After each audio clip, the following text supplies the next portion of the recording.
Giving chase is former Stingray Trevor Briss, making it difficult for the Rays. Tarker had to peel all the way back behind his own goal line before feeding it up the right wing for Tabus. Left wing pass for Mike Hamilton. He'll just fling it in far corner for Tyler Shalas. Gives it over to Tabus at the far point. He'll walk along the wall, try and throw one out for Shalas. Stick tied up by Irwin, and it'll get cleared out to center. 11:10 to go in the second period. Florida up 2-0. They'll be, despite being outshot 25-15. Kroll on top of the red line. Left wing for O'Brien. Got taken down. No call. Still manages to get it into the far corner for Maxime Lacroix. He got bumped off by Ratchuk, who will once more send it down to Philip Grubauer. Net knocked off its moorings behind Grubauer. Wants the linesman to know of it.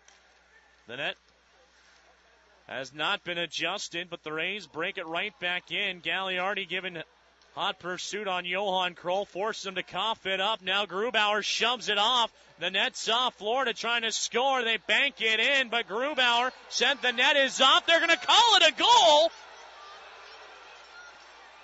And that has everybody upset. It would be a shorthanded marker. The net was off about 2 inches. Grubauer made a motion to the linesman saying that it was off, but nothing was done. The play was not stopped, so he went ahead and shoved it off even further. The Everblades on the turnaround from Johan Kroll score shorthanded. Now, Florida is celebrating, but now Spencer Carberry wants to know what's going on, and Maruelli is going to come over and chat with him. This is pretty interesting, Andrew. Not sure how this goal will stand unless Maruelli says that Philip Grubauer shoved it off intentionally. But even then, I don't know if the goal still stands. I'd have to check the ECHL rulebook on that one. Yeah, I've never seen anything like this before in my life. The net has been off. It was off the moorings for a good 20-25 seconds. And I don't see how you can call that a goal. I don't see how you can call that a goal. I mean, half the net was sticking out towards the back boards. I mean, it was pretty obvious. Now you're getting an explanation from one of the off-ice officials.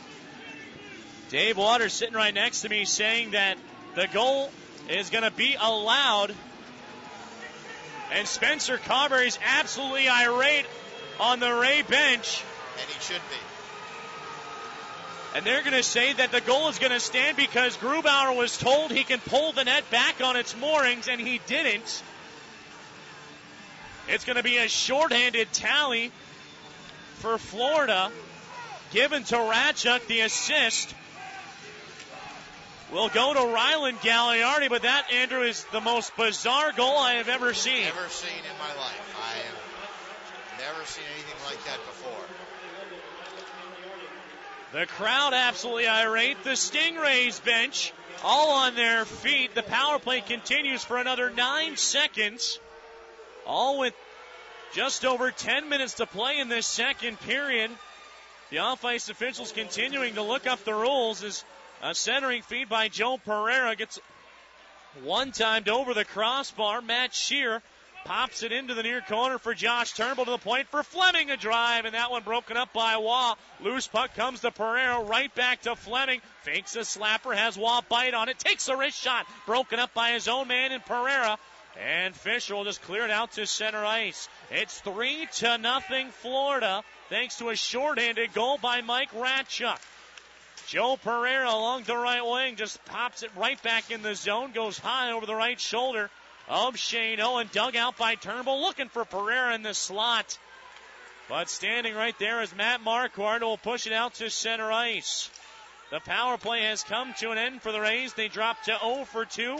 That shorthanded goal against is the ninth the Sting.